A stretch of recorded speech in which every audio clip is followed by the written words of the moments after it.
Welcome, ladies. This is Empowered Ease, the podcast where we challenge the patriarchy by empowering women to take control of their health, mind, body, and spirit. My name is Jen Olinger. I'm a holistic coach, founder of the Moonflower Collective, and a critical care nurse. Join me each week as I interview healers, health practitioners, and women like you while they share their inspiring stories and their unique approaches to women's health and empowerment. So, like and subscribe so you never miss an episode, and follow along as we learn to step into our power and embrace a life of ease.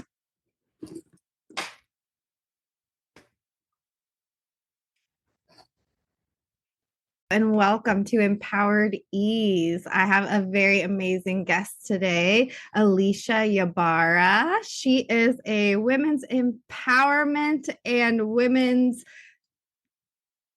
self-defense. Self-defense. That's the word I'm looking for. Thank you so much. Self-defense coach. Welcome. Thanks so much for coming on the podcast. Thank you so much for having me. I'm really excited. Yay. Okay, so I have looked up very little about you so I could ask you as much as I could on here. But so I know you're located in California. Where are you located in California? I am located in Southern California, in Downey. It's right outside LA. For anybody that doesn't know California, I'm about 16 miles from LA. Love it. And for those of you that cannot see, she's like the lady in pink. Everything I see in her, she's in bright pink, and I love it. She's got a cute pink jacket on right now. So tell me a little bit about the pink I see all over your stuff. I love it. So I am a lifelong martial artist. I've been training for 30 years this year. And when I first started martial arts, it was not very female at all. Well, women weren't really in martial arts when I started 30 years ago, I should say. And one of the ways that I kind of rebelled against being teased, because, martial arts was considered a very masculine sport. And so a lot of the boys would tease me about being too masculine. So I would paint my nails pink. Like, that was my thing. And as I got older, pink just began to be a part of my wardrobe. When I did competitions, my uniform was black and pink. And I would get a lot of hate for it, as a matter of fact, especially by like traditional instructors and masters, because I had one give me a 0 in my competition and tell me that I was a disgrace to the art because I was wearing like a pink uniform. So when I decided to open, it was really bad. Like, I got a lot of flack for it. So when I decided to open my women's self-defense program, I was like, you know what? Like, F it. I'm going to do everything pink. So my logo is actually like the martial arts hands, right? As if you were bowing with pink nails. Yes. And so in all of my interviews and when I teach, I have a pink uniform with my black belt. I wear pink everything. Oh, I've seen your pink gi, and I was like, that is so cool. Absolutely. Like, it's a big finger to all of those instructors that told me that, this wasn't my place and I shouldn't be teaching. And, my job was to look pretty and sell contracts, not to teach martial arts. So that's kind of where the pink comes from. It's been integrated into pretty much everything I do with my business and my personal life. I wear a lot of pink in general. I love that so much. I love it. That's amazing. So tell me a little bit about how you use martial arts to empower. Actually, hold on. Where did you start in martial arts? What kind of martial arts did you start out in? Originally, I started in karate.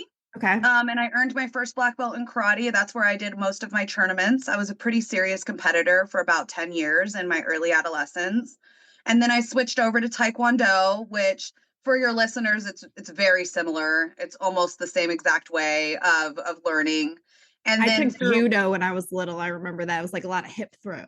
Yeah, a lot of throwing, a lot of leverage. I took some judo. I trained in jujitsu for about 3 years in my early 20s. This was before jujitsu was really like popular with women. Now you can go to like all female classes. I was like the only girl when I trained. Cool. I'm in the Midwest. They still don't have that stuff. So very cool. Oh, I'm in Southern California. We're a little bit more like open to that. Yeah, you are.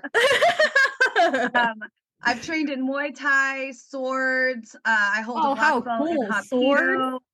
Yeah, swords is fun. It's very pretty. Like if you Ooh. imagine a martial arts being about painting, it's swords. Like Oh, how cool. I'm gonna so Google it after this. yeah, you should. It's very pretty. It's like what you would see in movies, it's like very Mm, elegant and flowy. mhm. Jujitsu is it's really more ground fighting for your listeners, right? I think that it's important if a woman wants to learn a martial arts, I usually suggest starting with jujitsu if you find a place you're comfortable with, because almost any time as a woman you're attacked, you're taken to the ground, right? Oh, that's a What good are they going point. to do? They're going to put you on the ground, and jujitsu teaches you what to do when you're on the ground. How do you get out of that? Yeah. I like that. It's like all about taking advantage of what you have with you, right? Isn't it? I don't know. I've never taken it, but I've like listened. I was listening to Joe Rogan talk about it. And I'm like, wow, I need I love Joe Rogan. But yes. if a woman wants to get into it to start with jujitsu. Yeah, that's what I always suggest. I mean, really, any self defense class will help a woman, like anywhere you can get into. A lot of times, local police stations will offer self defense classes. Sometimes, local martial arts school will. What I've Oh, found is usually it's ran by a man. So, if you have trauma of any sort, walking into a testosterone filled, yeah. muscles bulging man class can be difficult. So you should try to find like a woman run one, but a lot of times, especially in places like the Midwest, it's simply not available. Yeah, I would rather learn, I think, wrestling with a woman than a man. I want to feel strong by the time I have to like and just prove that I can do it. And I don't really want to like practice on them, you know?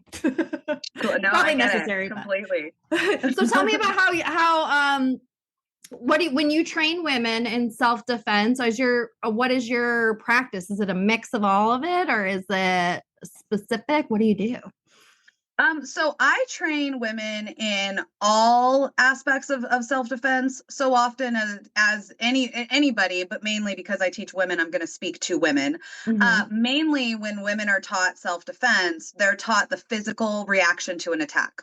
What do Mm-hmm. you physically do when somebody grabs your wrist, grabs your hair? But I teach an overall aspect of self-defense, which is like you need to know physically what to do, but those are very basic, simple techniques that any woman can learn that I've developed with the help of multiple masters across various forms of martial arts. But there's also another aspect. There's how do you protect your mental and emotional space? How do you avoid getting into that physical altercation in the first place? And Mm-hmm. that's where the empowerment self defense model comes in. It's called a Think, Yell, Run, Fight, Tell. And it Mm-hmm. really focuses on situational awareness, using things like your language, tone, and posture, Mm-hmm. understanding how to escape danger, not just fight back, but like how do you get away? If you can run away, run away. 85% of women who run away get away. A lot of times the perpetrators are looking for an easy, compliant victim. They're Mm-hmm. not looking for somebody to fight back. There's Mm-hmm. a whole statistic on that. So you think you use situational awareness, you use your language, tone, and posture, you run, and then if none of that works, how do you physically get out of this situation? And I always thought that like if I fought back, if I was ever attacked because I was a martial artist and I was great at sparring, that I was going to do some like super cool ninja shit, right? And I was just going to like totally like, yeah, like Yeah. side kick and spinning hook kick and, all these fancy things that you see in like martial arts movies. But the Yeah. reality is, when I was attacked by my ex boyfriend and abuser, I used the basic technique of a palm strike, which is opening your hand and using the palm of your hand as a weapon. And that is how I survived. There was no like spinning round jump, twirling kicks. It was very basic moves. I grabbed his Adam's apple. I pulled it. I broke his nose with my hand, like then I punched the hell out of him. But it wasn't until I got out of he was choking me, just so your listeners know. That's a lot of times that's what men will do when they're trying to like make you listen. And so when what I teach is I teach very basic moves that women can go home and practice with their spouse or with their friends so that when the time comes, if they have to use it, they're not trying to remember something fancy. Their Mm-hmm. body just responds, and their body responds by hitting in the eyes, the nose, or the throat, because most of the time, if you're not bear hugged from behind, you are either choked or your wrist is grabbed. Like those are the two main ones. Sometimes your hair will be grabbed. A lot of these techniques can be used in any of those situations. And real quick, finally, the fifth one, because I didn't grab it, is tell. It's what do you do if something happens to you? Most of the time women are not taught what to do that. So by the time we come into that, it's trauma, right? We're traumatized. We don't know what to do. The judicial system's not set up to protect us.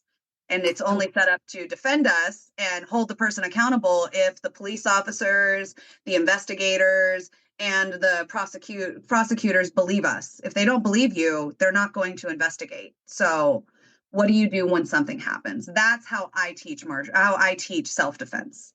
Oh my gosh. You just touched on so many things that I could talk about for like a million effing years. I love it. So, I mean, seriously, you did. You like went straight for the meat. I love it.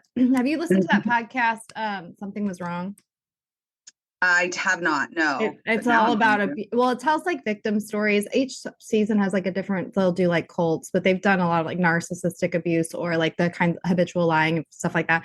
But they tell it from like the victim stance, and then they always educate on like what to do in those situations. And then like, the whole thing is victim based, which I love because most of those stories are not. But it's touching on so much stuff here that they touch on and like teach you. So I'm like, oh my God, you know what you're talking about. I love this so much. Okay.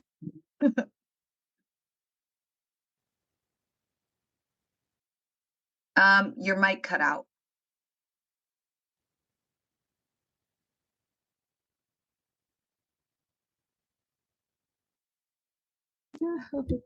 Oh, wait, there you are. Am I there? Okay. Yeah, you're there. Don't move. I need to stop touching it. I keep touching it. No touchy. So clearly you have a story. Is this the story that got you into teaching women's empowerment and martial arts with this abusive ex of yours? It's part of it. So as a lifelong martial artist, I faced pretty much systematic abuse from the very beginning because I was a female martial artist in a time where there wasn't a lot. So at 13, I was groomed by my 22-year-old instructor, and by 16, he was having sex with me. That completely like alienated me from anybody my age, and it really affected every aspect of how I made choices for several years following that. And I didn't even know that I was a victim. I thought that I was an equal to him and I was making these decisions as an adult. But the reality was, with a lot of therapy, I have realized that a lot of those things were very much out of my control, and he manipulated, coerced those vulnerabilities in order to get what he wanted from me. And to make matters worse, he had a pregnant fiance while he was telling me he loved me and he wanted to have sex with me. And so finally, when I had sex with him, he decided that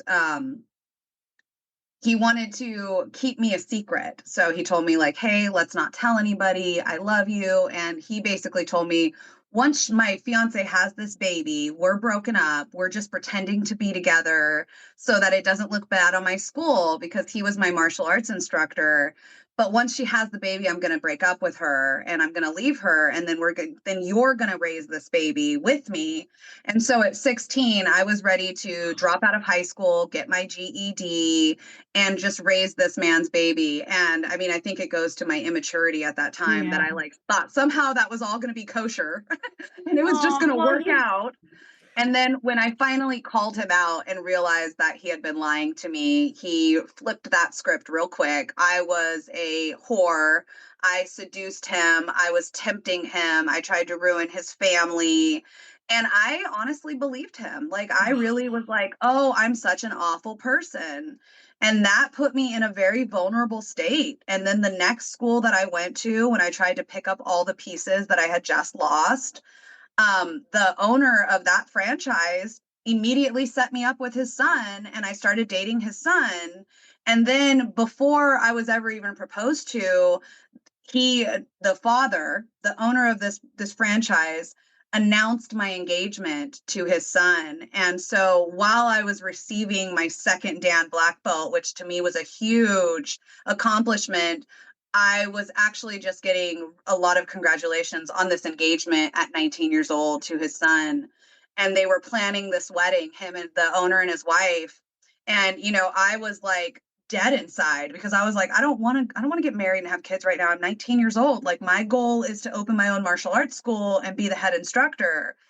And after 3 years in a very highly controlled and abusive environment where this franchise owner pretty much had control over every aspect of my life, to the point where every month he would have me print out my bank statements, and he would go through all my purchases with him and his wife, and they would let me know everything I shouldn't be buying so that I could budget better, because when I had a family with their son, I was going to need to be on a better budget. Girl, how did you survive all of this crazy shit? I ended up in a very abusive relationship, my friend. Understandably. So it all ended right before I turned 21. I realized there was a moment, like, you hear all of those in all these podcasts, right? There's that bubble bursting moment. And my moment was when this franchise owner finally got really angry with me because I was upset that the instructor that was hired after me was making $6 more an hour than I was, but I was still required to do all of the work. And he finally got upset and he said, Elicia, your job is to look pretty and sell contracts. You will never be the head instructor. You are 20 years old, you look like you're 15, and the only reason a man would ever come into your school is to fuck you. That's it. That's what you're here for. Your job is to help the family goals, to sell contracts, and to be a good wife to my son. If you can't do that, you're going to have problems. And that was the moment I realized that throughout all of these years of trying to work hard to own my own school, that I was being trained to be the wife of a school owner, not to be an instructor myself. And oh my God. Just so your listeners understand, and the way that I explain it to a lot of people, including my own husband, is like, imagine going to medical school. At this point, I was 17 years of training in martial arts. Imagine going to medical school, getting all the way through medical school, and then having your in-laws be like, okay, you're going to do great as a secretary. Sit here and look pretty, please. Yeah, you go ahead and greet the customers, but your big bad husband, he's going to be the one that is rides the head off instructor. of all of your So, oh my gosh. Listeners, if you could see the facial expressions I'm making through this whole story, I'm like, what? It's facial gymnastics. I'm telling It you. is. People are like, my oh God. my God. So tell me, how old are you now? I'm 35 now. Okay. And so this happened 2 weeks before I turned 21. And I went pretty crazy. I went home to my hometown. I grew up in Northern California. I moved to Southern California. I went back home to Northern California. And 2 weeks before I turned 21, I shotgunned a beer for the first time, got a tattoo, and bought a pack of cigarettes. For the first time, shotgunned a beer, bought a pack of cigarettes. I got a tattoo. It's the only tattoo I have. Can I ask you what it is? Are you willing to share what your tattoo is? Yeah, it's a lotus. It's on my hip. It's I very love it. basic. That's beautiful. No, a lotus is beautiful. It has beautiful symbolism. I love that. Yes, it was strength and beauty. And I was like, well, I'm strong and I'm beautiful. So here we go. What's your motto? Pretty hands, hard fists. Pretty hands, hard punches is I love my business. So keep going. I just got excited. Sorry. No, you're perfectly fine. I know it's so overwhelming when people first hear it, because they're just like, oh my God, it was just abuse after abuse after abuse. Yeah, and I have so many questions, but I want to hear the whole thing. So for a year, I partied pretty much nonstop. I was drinking it every night. Me and my high school friends were now 21, so we were out at the bar, having a good old time. Yeah. And that's where I met my abuser. He was, I think, 4 or 5 years older than me. He made great money. He was 6'2", a construction worker, in good shape, told me everything I wanted to hear. I had spilled my guts about all this abuse, and he absolutely filed that away to use at a later time. Yeah. Quickly isolated me from all my friends and family, and I had spent 18 months with him in a very physically, emotionally, sexually abusive relationship. Finally, when I fought back, was what I was talking about when I used the palm strike, and he was choking me. And I firmly believe that he would have killed me that night. He wanted me to die. He hated me with every ounce of his being. I had caught him cheating. That's what the whole fight was about. And then he kicked my dog. he was choking me, and I had a little, 6-pound Chiweenie I had named Rocky Balboa, who was my baby. And he kicked my dog. And as I was like passing out and I was starting to see all the black dots, I heard my dog yelp. And that was what empowered me to fight back. It wasn't for my own life. It was Like your at that mommy point, instinct. oh girl, I beat the hell out of him. I broke his ribs. I like broke his nose. For those of And you that can't see, I have like 100-pound King Corso in the room, and anyone touched her, I'd lose my shit. right, like that was his mistake. Like he Yeah. Oh my probably would have gosh. killed me had he not kicked my dog, because I didn't have anything, and I felt like I deserved the abuse. Like I was Oh, such a yeah. bad person, and Well, it had I been had been, reinforced in you by these other people. So tell me, how yeah. long were you with this guy before he escalated to this point? How long was the relationship? Not that it matters. I'm just curious. It was a total of 18 months. So the first Okay. 6 months, everything was bliss, honeymoon, trips to San Francisco, Yeah. and Love spoiling me bomb, love bomb, rotten. love bomb. Yeah. And then I moved in with him, and that was when everything changed. Then he wanted me to quit my job, and I didn't like my job, so I quit my job, and now I was financially reliant on him. And then Mm-hmm. he took my car because his car broke down, so now I had no car. And then he took my phone because his phone wasn't working, and even though he was making great money, we still were always broke. Turns out, just so everyone knows, he had an extra girlfriend on the side that he was also spending all this money on. So that's where the Oh. money went.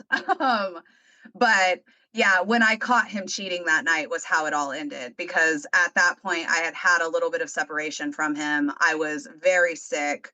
Throughout that 18 months, I was pretty much on a steady diet of weed and vodka. I was not living my best life by any means, Yeah, and he numbing, was numbing. You abusing. were hurting.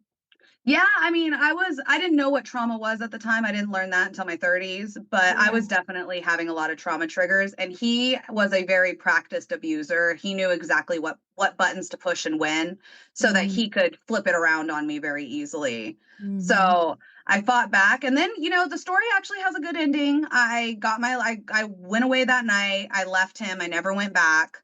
I got my life together. I started college. I went and got a degree in information technology. I re-met my now husband when we were in our 20s. I was actually his Taekwondo instructor when we were teenagers. Oh, Yeah, and then I I went love a home. story that comes back around. I don't know. It comes back around. It has a great ending. He is an incredible man. He has taught me what true love really is, what patience and understanding, and what a healthy Mm, relationship looks like. Because up until this point, I hadn't had one. I didn't know what healthy meant. I thought healthy yeah. meant like doing what I was told. And I'm not really one to do what I'm told. So, Complying, being easy, right? yeah, all Meek, that thing went they women patriarchy submissive. shit. Yeah. Oh my Ugh. gosh. So tell me, okay, um, how long? Well, actually, I think before we get into that, a lot of women find themselves in this situation to different varying degrees, right? And it's like it's great one day, and then all of a sudden it's not. And the truth is, there's subtle signs in the beginning, and we ignore them because there's so much good going on. There's so many good hormones being released from all the positive things that happen in the love bombing and your trust. It's our natural instinct to trust when someone is, it's like it's never your fault. It's always your good nature that someone who is a predator comes and preys on. So I guess it's such a complicated situation. And most women are already in it when they realize that they're deep, when they realize, oh shit, this is what's happening to me. So, what kind of advice or tips, or what was your experience with this that you would share with women who are listening to this thinking, like, this might be me? This is a pattern I keep finding myself in. So first is learning to set boundaries for yourself, right? That helps That. you understand your self-worth and your self-value. And the moment that you understand that you are worth more than the way that this person is treating you, you can start creating an exit plan. Yeah, I love that. Now, for me, I was very, very lucky that my family lived in town. They had a room that I could come stay at. I had no children with him. So Mm-hmm. when I decided to leave, I was able to leave. He did stalk me for several months, but ultimately I had what I would say a very easy split, because although there was emotional trauma that I had to deal with, I didn't have children involved. When I walked away, I was able to do a clean cut. For the women that do have those strings attached, they've had children or they haven't had a job for several years, my best suggestion is to start planning an escape route. Start figuring out how you can get out. And that is very, very difficult. I do not say that any type of easy way, right? This isn't a clean split if you have children, but by getting a firm sense of self, a firm sense of boundaries, you can start seeing when those are being pushed and you can start figuring out ways to kind of push back. If you have all financial dependence on somebody, start looking into women's shelters because a lot of times women's shelters will help you get placed in a job.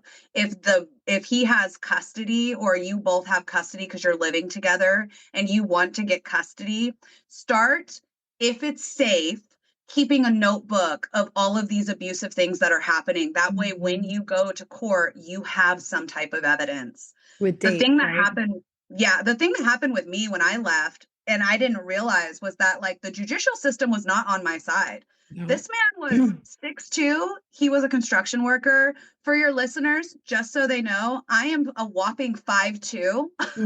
And at a healthy weight, I'm like 135. Right now, I'm at a healthy weight. I'm at 135. At the time that I fought back my attacker, I weighed less than 100 pounds because I had a severe eating disorder of anorexia. So just so anybody can picture that, I had to fight back with everything I had. And when the police showed up, they heard me on top of him punching the hell out of him. And I opened the door, and although I was black and blue, although my eyes were like bloodshot red because there had been a lack of oxygen, my throat was bruised, they told me that I was going to go to jail, not my attacker. And the reason it was because he was more injured than me. And until they figured out what happened, I was going to go to jail while he went to the hospital. So I could either press charges and then he could press charges. But if I didn't press charges, they wouldn't allow him to press charges. So essentially, I was told by the cops, look, we're going to make this hard on you. If you want to press charges, you're going to go to jail. You can sit in jail for the night while he goes to the hospital. And that was almost more traumatizing than actually getting attacked because I realized that I wasn't safe, that there was like no way of getting out of this. And that is what women have to understand. If you're already in this situation, you're seeing it, getting out is the most dangerous time for this to happen. When he knows you're done, when he knows you're going to leave, that is when he has nothing to lose. And that's going to be the most dangerous time. Try to do it quietly if you can. Go out, speak to women's shelters. If you can do it safely, find somebody that you can trust and confide into so that you can escape without him knowing. Because I didn't. I was like, I'm done. You cheated. I'm out. And he grabbed me by the hair and he threw me down the hallway and he started choking me, telling me I was going to effing die. So that's what the reality that we as women who are victimized, who find ourselves in an abusive situation, that's what we face. We face the, how do I get out of this? There are ways, women's shelters, community support, church, if the church is willing to listen to what you say and your grievances. Sometimes I will say, and this isn't the greatest disclaimer, but sometimes churches believe that you just need to stand by your husband, whether he abuses you or not. Go to counseling. That can also be more dangerous because, like, the thing I always say is if a man will hit a TV, he will hit a wall. And if he will hit a wall, he will hit your face. Counseling doesn't get them away from that. It also doesn't address what that issue is. No. A lot of times it's power and control. It's not about the physical different than relationship. Yeah, because you can have a good relationship and someone can still react that way. Like, not a good relationship, but they can be good at some relational things. And there's varying degrees. Self-control. So do you know the statistic? Because I really think listeners need to hear this. I was so shocked when I heard it. When a man when you are strangled by a man, your chances of dying within that next year in that relationship jump by I think it's 60 to 80%. It is a giant percentage that if someone there's a couple things, like a list of checklists of things where you can rate the danger of because some people may be listening to this and be like, oh, he just pushes me when he's mad, or, he never actually hits me, or he calls me names. But, there's varying degrees of this. Sounds like you were with a real fucking monster at the end, but the first one wasn't much better. You know what I'm saying? So, I forgot where I was going with that. The statistic, the No, strangulation yes. statistic. So there's more than that. There's like a couple things on there that you can Google it and you can see what things are actually more likely to bring it, like to show the real aggression or violence that people are willing to take it to. And choking is one of those things that is really high on the list, that if a man feels comfortable cutting off your airway in any way, you are in such danger. I have not heard that statistic, but it does not surprise me. The reality is when you start thinking about abuse, right? Most people think like sexual abuse, right? That's where our mind goes to. Yeah. But the reality is any type of abuse is about power and control. Mm-hmm. And if a man is willing to take the ultimate control, which is to completely stop you from being able to breathe and have your life in his hands, he is willing to take your life. If a man Mm-hmm. ever puts his hands on you in any way, the thing that you need to understand is that it's never gonna be enough, right? So Mm-hmm. if you say like you fill this out and you're like, oh well, every once in a while he pushes me when he's angry, or he'll like throw me down on the couch, but you know, Mm-hmm. he knows that it's soft, so it's not hurting me. The Mm-hmm. reality is he is using you to release his anger. And there's going to come a point when throwing you on the couch isn't enough, when he has to hit you. And then there's going to come a point when hitting you is not enough, when he needs more control. Sometimes that goes into a more of a sexual component, like I need to show you that I can have you whenever I want. And other times it goes into a physical component. I will black your eye. I will cut your airway off. I will do what I want to do to your body. Either way, anytime you see that first step, you're already in danger. It's just a matter of how much danger you're in that moment. And a lot of times what happens is we talk ourselves out. Like the first time my ex abuser ever hit me, you know, we were very intoxicated. Pretty sure there was some drugs involved there at some point on that night. And he saw another man talking to me, and he asked me to come into the bathroom because he wanted to ask me a question. And as I walked into the bathroom, he just backhanded me, right? Like completely out of the blue. I wasn't even paying attention. I didn't even have a chance to block it. And the next day, it was, I don't know what happened to me. I'm so sorry. You know, I saw you talking to him and it seemed like you were interested, and I just really got angry. And the second time he hit me, it was, I'm so sorry. I don't know what happened to me. I love you. There were tears. There was this, all these apologies, right? Mm-hmm. This is all my fault. I'm so sorry. But the third time was, well, I've never done this before. What did you do to make this happen? What did Mm-hmm. you do to make me respond this And I way? see you. Mm. And the moment that it becomes about you, that's the moment it becomes very dangerous, because now you are that way that he's going to get that release, that powerful release of anger, right? If I hit you and that's not enough, I'm going to strangle you because I need that power and control. So Mhm. I completely understand that. You're right. Like if a man is willing to cut off your airway, he's willing to take your life. And it really is a matter of how much he can control himself. And eventually he won't be able to. Mhm. Mm. Such good advice. It's so important to share these stories too. I like thank you so much for doing it, because I feel like it's so, like you said, I say this all the time about a totally different subject, women healing community, and we need that because we need to talk to be able to validate our own feelings. But that's so true of trauma, and this kind of trauma is like a combo of the both. So like women need to hear other women say, this is what happened to me, because you know, I can roll through a million relationships where there's like a touch of this when we talk about this stuff. You know what I mean? Like growing up, dating all kinds of men, you know, like I live in the Midwest, so it's, you know, there's a lot of unhealthy Yeah. people, men here. So I can think about that role in so many ways. And I feel like every woman can, you know what I mean? Martial arts sounds like this community that's very heavily male dominated, where but that's not the only one. You know what I mean? This exists Oh. on subtle levels for every woman who's ever gone out into the world. And then, so this is so powerful for you to share the story so people can validate in themselves and know like where the real work is in yourself. Like go back to yourself, learn your boundaries, learn your self-worth, so that you have what it takes to like know that you deserve more.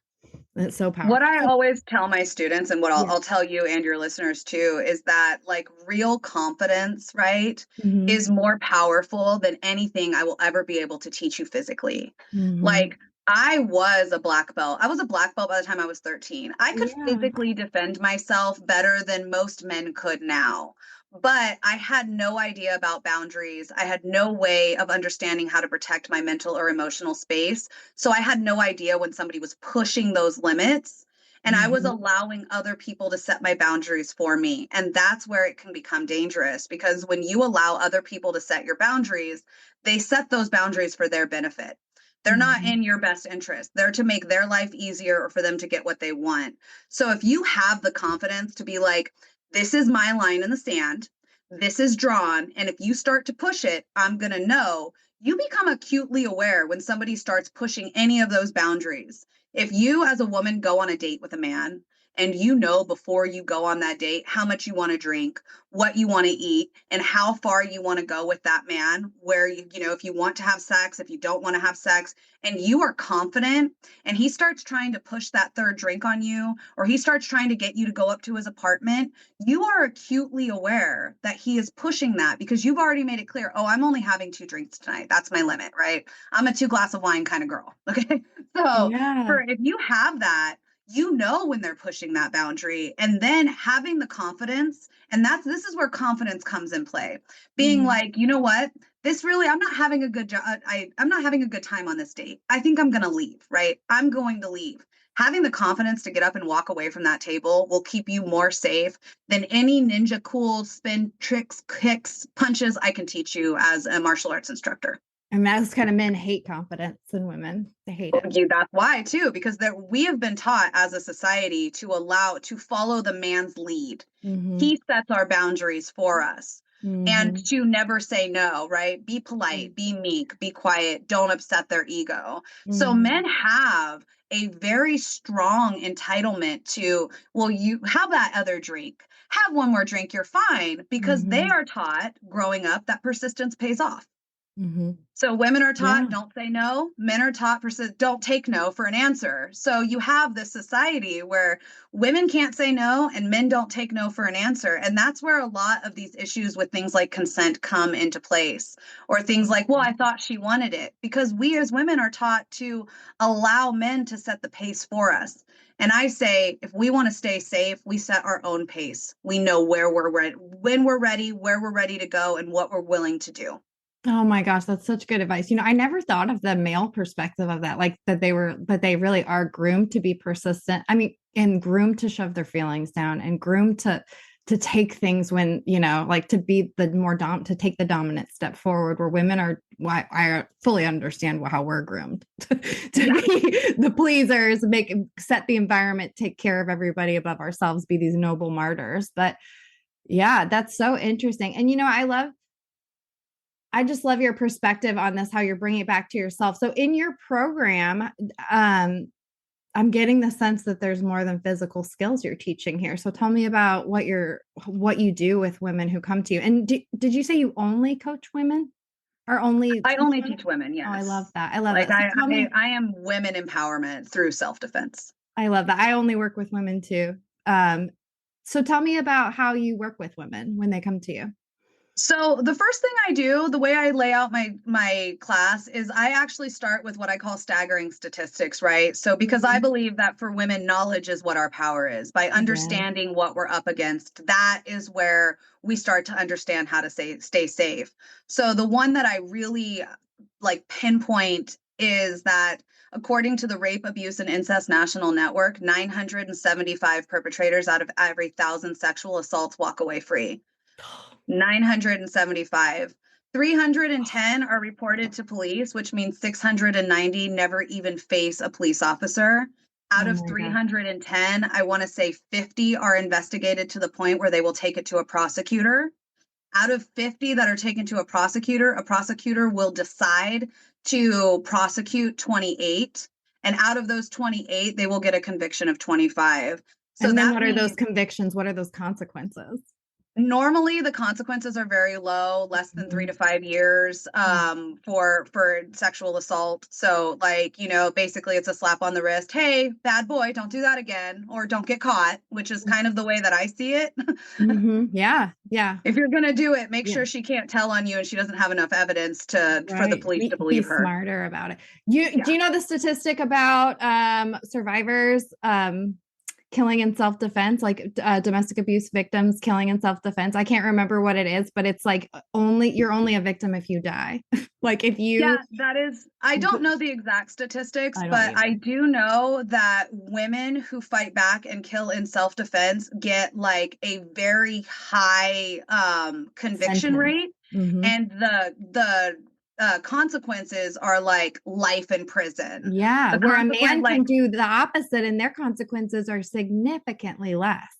yeah, like, oh, well, because, and here's why, right? Here's the Yeah. reason that as women, we need to understand a jury, which is normal, everyday people, they will ask the question, why didn't she leave?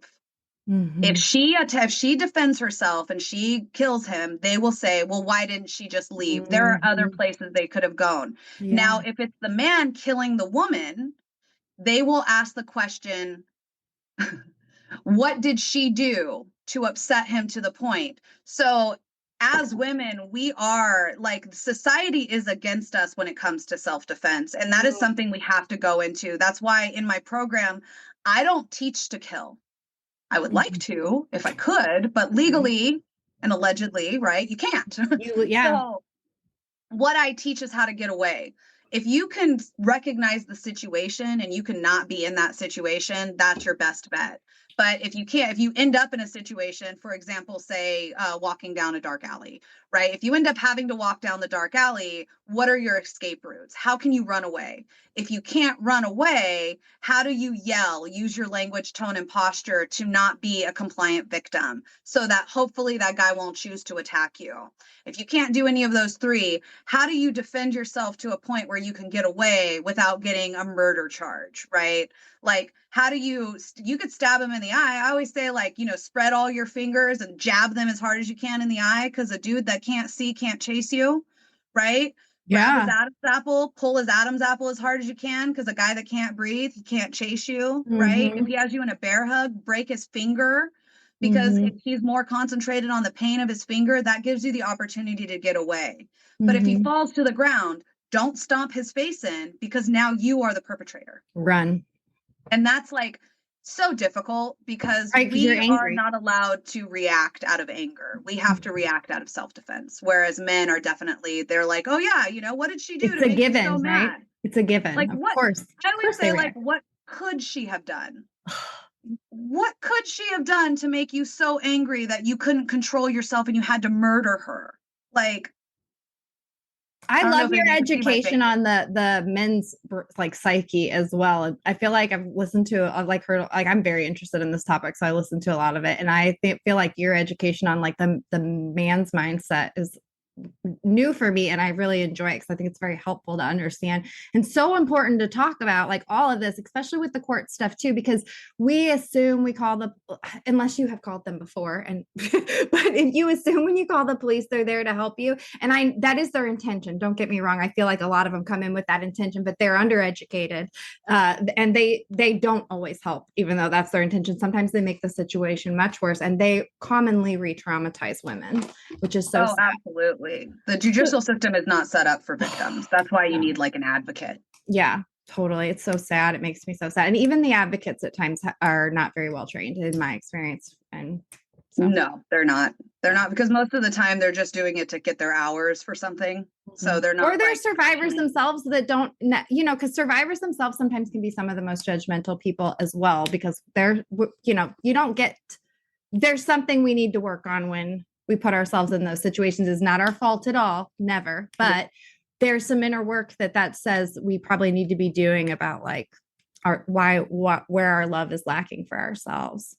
Well, and we need to understand that when you're traumatized, right, you have trauma, you don't remember those events, you relive them. Yeah. And there is a comfortability that we look at. Like, I never say like, oh, you have bad taste in men. I say like, what red flags are you attracted to? Oh my gosh, I love that perspective. You're so right. Because if you think about it, there's usually red flags. Like, I was looking for validation with my abuser, like, and he gave it to me. He validated me for a long time until he didn't. And then it started the abuse. Which is part of that love bombing period, because they're getting to know you, they're listening to you, they're looking for those things that you're looking for, Yeah. subconsciously. But yeah, Wow. I love also how the way you're approaching boundaries with this. So it's like from the get-go, from the very beginning, know what you want, because that's not necessarily something we're trained to do when we're little, go into situations with these strict views of this is what I want, this is what I'm going to do. That's looked at as being difficult, but really that's being safe. And so how do you incorporate that? Do you do that like on the mat when you're talking to people? Do you do like coursework with them first? Do you do one-on-ones? How do you reinforce this with the women you work with? I actually have a worksheet that I developed that I used for myself when I was going through my own trauma and trying to figure out how to be a new mom. And I was dealing with postpartum and severe depression. And I had all of these toxic people in my life. I call them emotional vampires, right? Those friends that energy suckers. Yes, those misery love company type of people, or, you know, the people in your family that are so used to you not having boundaries and making their life easier, they start to push. And so I call it the Ideal You worksheet. And that's where I have all my students start. I have a free download on my website. I can send you the link and you can put it in the notes. The promo code is just Ideal You. It's you very can say simple. It too if you want what your website is. Go for it. Oh, my website is www.prettyhandshardpunches.com. Luckily, I have a pretty unique name. So like everything is just Pretty Hands Hard Punches. Which the lady in pink. I love it. It goes with my theme too, like empowered ease. I love it. It's like the contrast. I love it. Right. With this worksheet, basically what I do is I walk you through not trying to create boundaries in the moment, right? Because in the moment, you're emotional. I can't believe I let this person talk to me this way. I can't believe I went and picked up my friend's kid for the 18th time because she asked me to, even though I couldn't, right? I can't believe I did all of this. There's an emotional attachment to it. But if you take yourself out of that and you look at a future version of yourself and you figure out, what does she look like? Really visualize, what does she look like? Does she have short hair, long hair? Is she in shape? Is she out of shape? Blah, blah, blah, right? And then you ask, what does she feel like? Does she wake up excited to see her friends, or does she wake up dreaded to see her friends? Because then you know which one you want, right? You want to be excited to see your friends. You want to be excited to go to work. You want to be excited to spend time with your children. So how does she look? How does she feel? And then you ask yourself, what are her boundaries? And I have a list of, you know, financial, emotional, social, physical, professional, right? All these boundaries. And you start to kind of list, what are the boundaries for this ideal version of you? And then you ask, after you've sat down, and this takes a little bit of time. It took me a couple of hours and I still work on it. I still have that list in my OneNote notebook. And then you ask, like, what does she do when her boundaries are disrespected? Right? What does she say to that friend that is asking her to pick up her child for like the 12th time when she couldn't do it? And you will be empowered to be like, you know what? The ideal version of me says no. And she says no confidently, and no is a full sentence. And I don't need to explain myself because this ideal version of myself. So it takes you out of the moment. And finally, the last step of that is, who does she allow in her life? And it was when I hit that step for myself that I realized that a lot of my friends were very toxic and I did not want them in my life. And now, you know, 4 or 5 years later, I have incredible supportive friends that I'm excited to see, that make time for me, that it's not just you know, let's get on the phone and talk shit about everyone else. And that's how we're going to build our bonds, right? It's like empowering, and they're successful and they're business owners. And that's really what your listeners can start with. How does she look? How does she feel? What are her boundaries? How does she handle when somebody disrespects her boundaries? And who does she allow in her life? And the moment you start to figure that out, you will start to take steps to make your life much better for yourself. Oh, that's beautiful. I love it. I coach women through burnout. That's my specialty, but they have very like, I guess, similar overlays in that the struggles for a lot of people are that self-love, like giving themselves that permission to like put themselves first. But also I noticed once I really dig into it with people, boundaries is a huge issue. And for many of my clients, it's like family boundaries, like parents or brothers or cousins, someone you feel deeply committed to for some reason, and they're allowing them to continually step over it. So it's so powerful for me to hear you say this, because as women, it's also when I teach, I also do a lot on women's issues and good girl conditioning. And this is also like, overlay right on that too. This is part of, you know, it's not our fault. It's part of how society, unfortunately, has rolled out through time in this patriarchal society where we teach women their value is in, well, originally in what it was to be a wife or what you brought to a marriage, and how that's evolved over time is to be like a pleaser, a caretaker, and it teaches you to subtly put yourself second, put other people's feelings and the environment around you above you. And so that tells us to like not enforce boundaries. It just like it's pushing us to do the opposite of what's good for us. And it leads us to a lot of awful stuff, right? Yeah, it leaves us with things like autoimmune diseases. Yeah. It leaves us where our body starts to physically have changes that are not good for our health. In the last 5 years, I have been diagnosed with Hashimoto's disease of the joints, just so your listeners understand. Stress is a big one. And so one of the reasons I had to set these boundaries, and one of these reasons I had to kind of take the emotions out of it, is because my body physically put me in a bed where I could not get out because I didn't have boundaries, because I was too stressed out trying to please everyone in my life. And well, your Hashimoto's is directly related to an emotional, it's like the only one heart condition, they directly relate to your emotional well-being. Well, yeah, because it's your thyroid, right? And it's all hormonal. And when you get emotional and you stress yourself out, then you don't take care of yourself. Do like eat healthy, right? When you're doing so much for other people, it's so much easier to just run through McDonald's, right, than it is to like meal prep. So you end up, everything is like a domino effect, right? You have to put the oxygen mask on yourself first. You have to make sure you are living a healthy, happy, thriving lifestyle. And then you bring the people around you up. You do not diminish your shine to make other people feel worthy. You have to understand that it is your worth and your value that you get to choose. Other people don't get to tell you what your worth and value is. Other people don't get to tell you when you can sit down and when you can take a break. You should be doing that for yourself. And if you're not, then go to that Ideal You worksheet, right? Start working through those 5 steps so you can find out where you can make these changes in your life. I love that.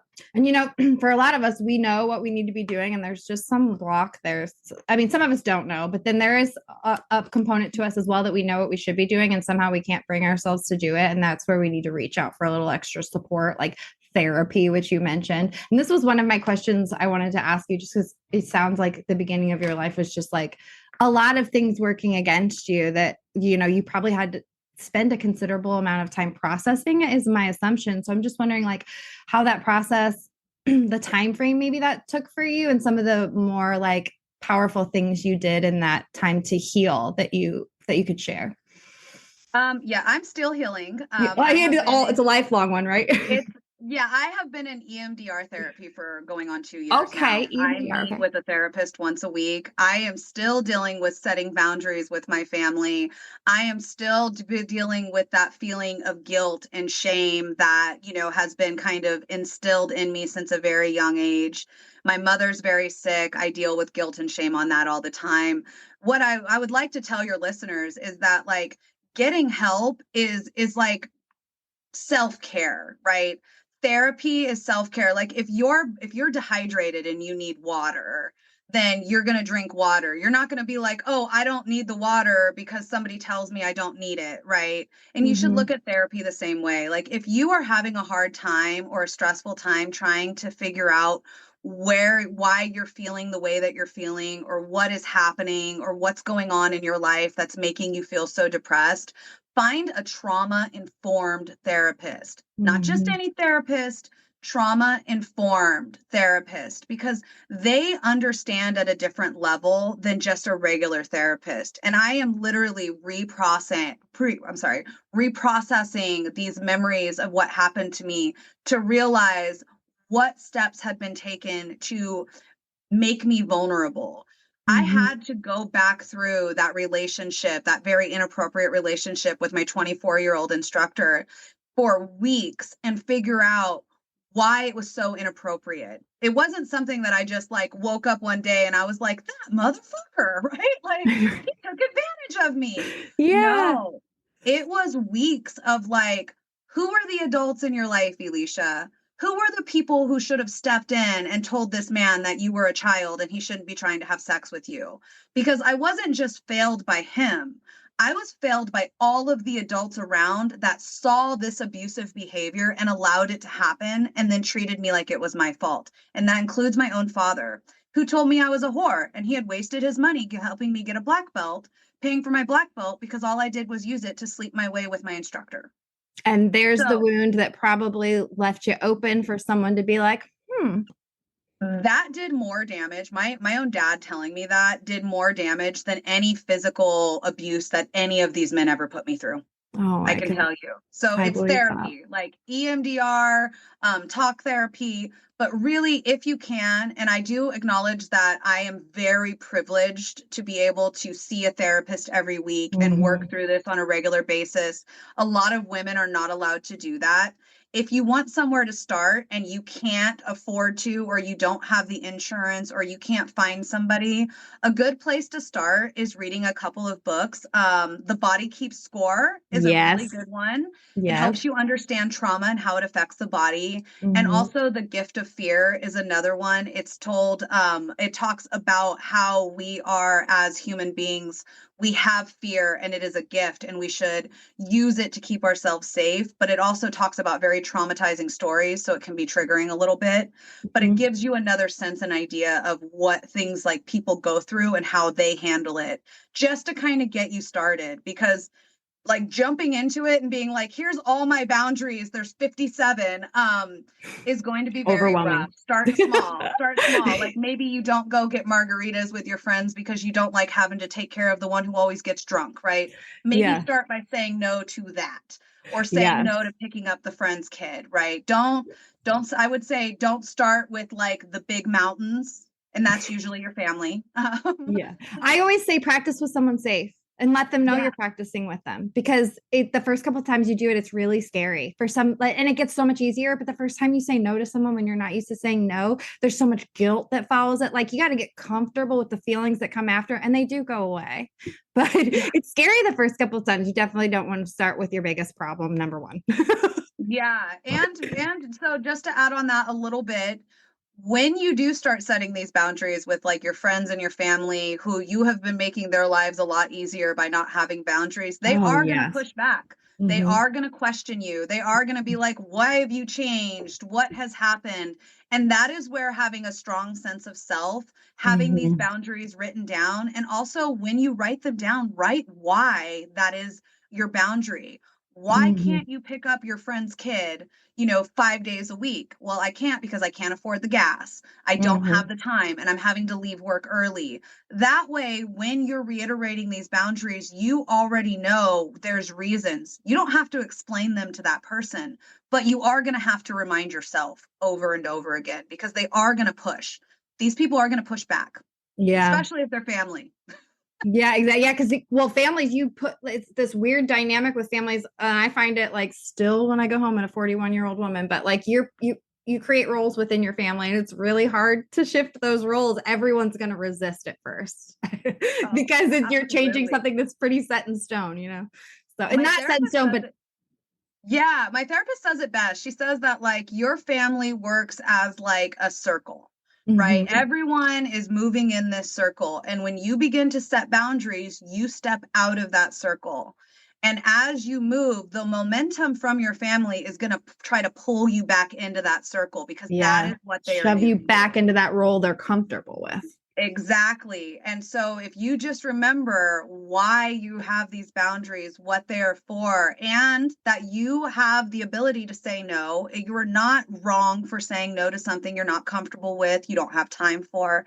You just have to keep telling yourself, like just keep swimming, just keep swimming, Right. right? Just got to keep swimming on it. Yeah. I always tell people to like frame them in love too. Like this, I'm doing this because like this is the way you can support me. And this is how I can support our friendship going forward because I'm feeling, once you get to the point where you're comfortable saying these things, Yeah. but like if you frame it in like how you're trying to protect your relationship, that's a really easy way to go about it without like Ooh, I like blaming. that. Like I want our relationship to continue. And so I need this.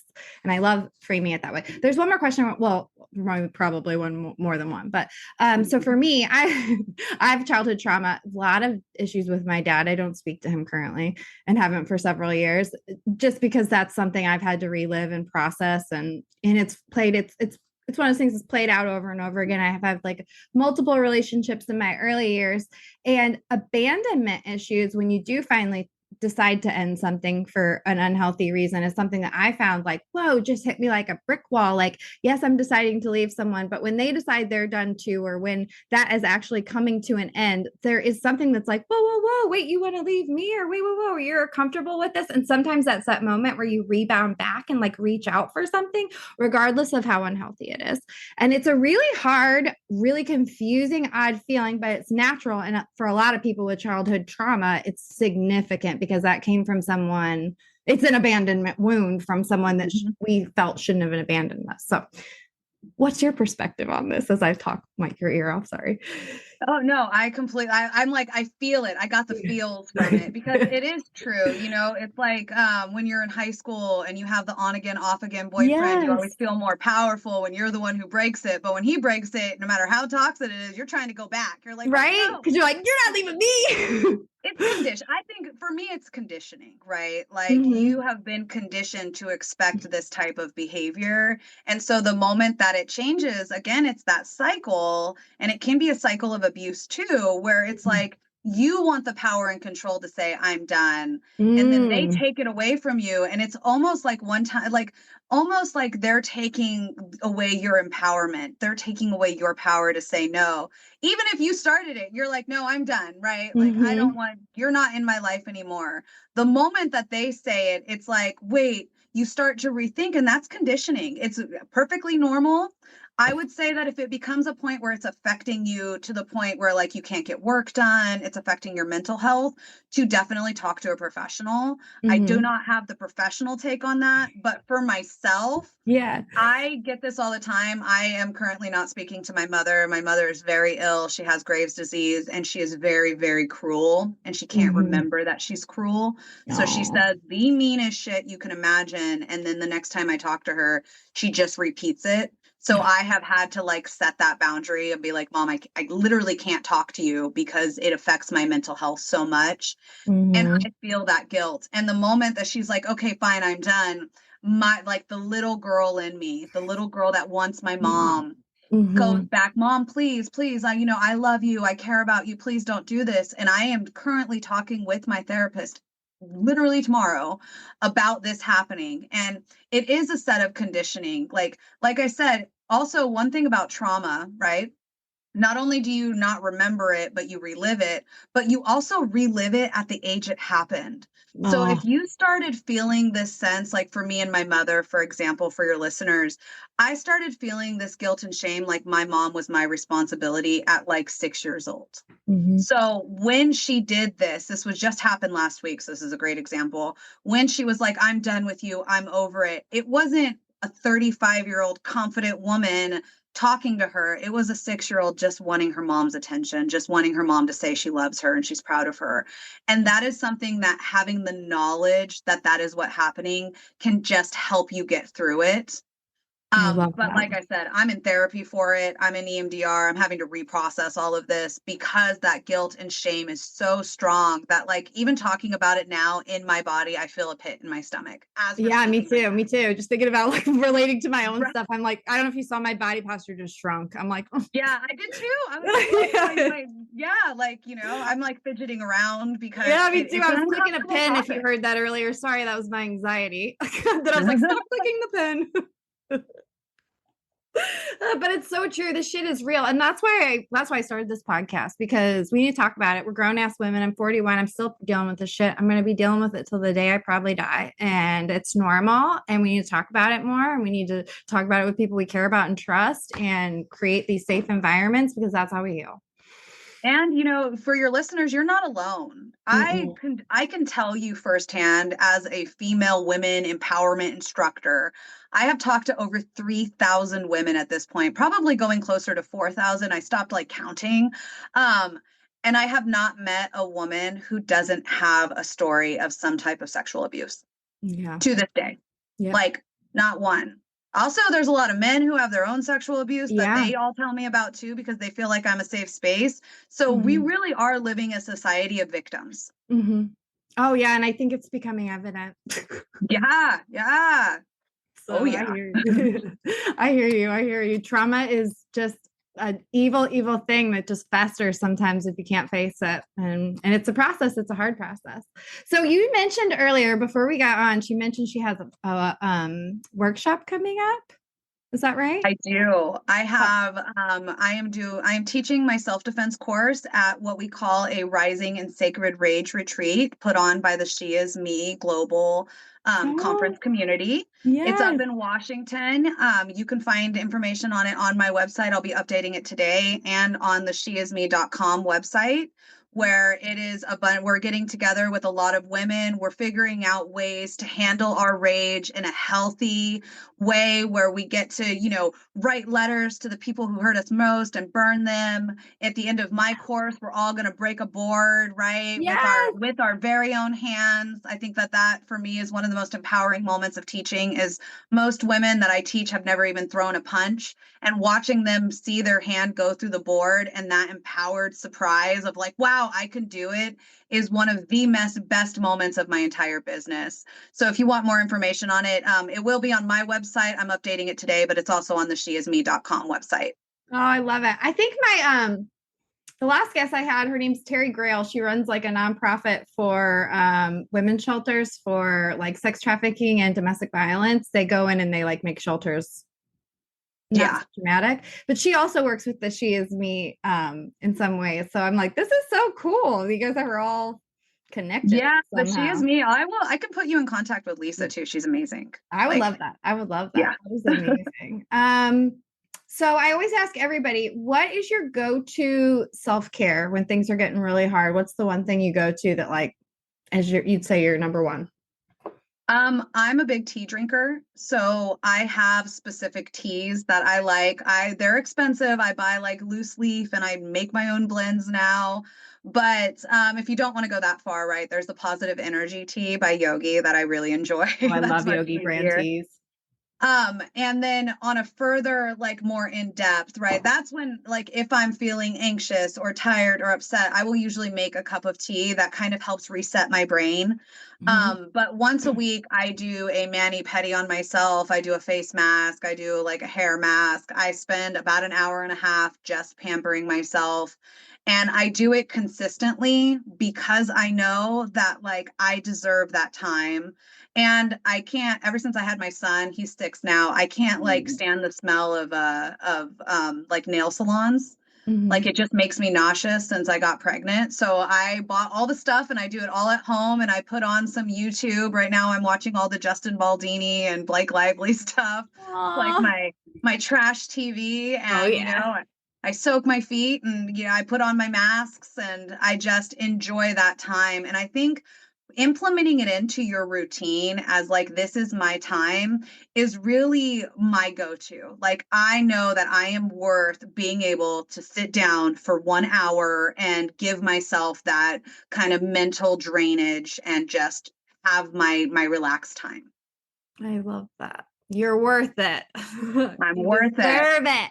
I love it. I love it.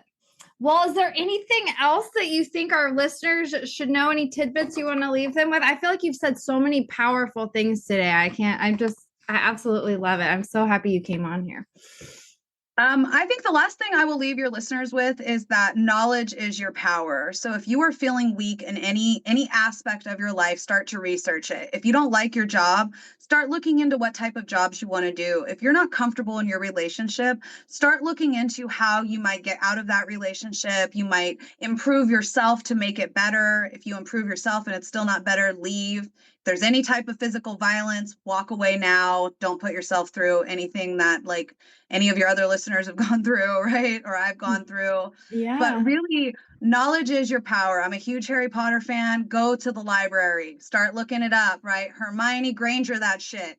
Like, Right. figure out what your next step is because options give you power. If you have the option to leave, if you have the option to change jobs, if you have the option of other friends, that is where your power truly comes from. Knowing that you are worth more than the way you're being treated, the job you have, or what you're doing in that moment. I love that. Beautiful advice. Thank you so much. I appreciate that. So we will put all of her information in the show notes so you can access her website and look up her workshops. So have you ever thought about training women to go out and do this? Like teach these kind of courses for you so that you're not just like in California and workshops?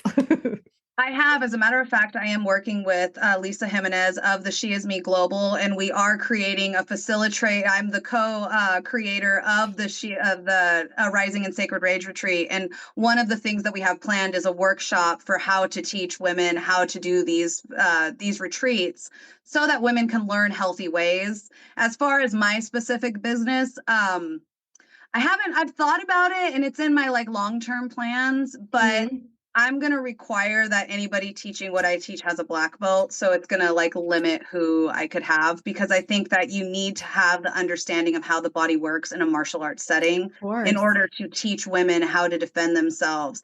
Like I know a palm strike works because I have practiced a palm strike for 30 years and it worked for me.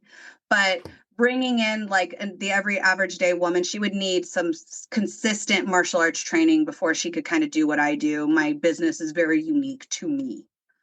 I think any woman who is a black belt might right now, though, who may have pursued that on their own, which I know they're out there, might be interested in this though, because they've probably felt the same shit you did on some level. Absolutely. And if they are, they don't need to come to me. I learned the empowerment self-defense model through the National Women's Martial Arts Federation, who I'm closely associated with. They teach you how to teach this. There are multiple different ways. This is not unique to me specifically. I just use my story, but the National Women's Martial Arts Federation created this curriculum 50 years ago or over 50 years ago, and it was a group of martial artists. So if you have any listeners that are black belts that want to get involved, start there. You don't need to come to me and do what I specifically teach. What we are trying to do is empower women to take their own stories and then empower others. My goal is to empower 1 million women to learn self-defense. I think that's how we keep the world safe. Oh my gosh, I love that. That was great. I hope you martial artist women take her up on that, because I will come to your classes. That's so cool. I love it. Okay, well, thank you so much for being here. We're definitely going to have you back sometime, because I just feel like I'm not done talking to you. But absolutely, there's so much. I know. I appreciate you so much. Thank you. Thank you. Oh, I got to remember how to hang this thing up. Enjoying the podcast. If you want to support Empowered Ease, you can always buy me a cup of coffee. It's through the show link. The prices range from gas station to Starbucks. So I would greatly appreciate the support in editing and finding people and all the stuff that goes into this. Also, you can find links to all the guests in the show notes, all their socials that they chose to share, or websites where you can find their services or nonprofits. Thank you so much for watching the show and supporting the show. Please share with your friends. Just trying to create some light in the world and bring the ladies together. So hope you enjoy. I would love any feedback or stories shared with me. Please get in touch. I would love to hear what you have to say, what you're wanting, what you want to hear.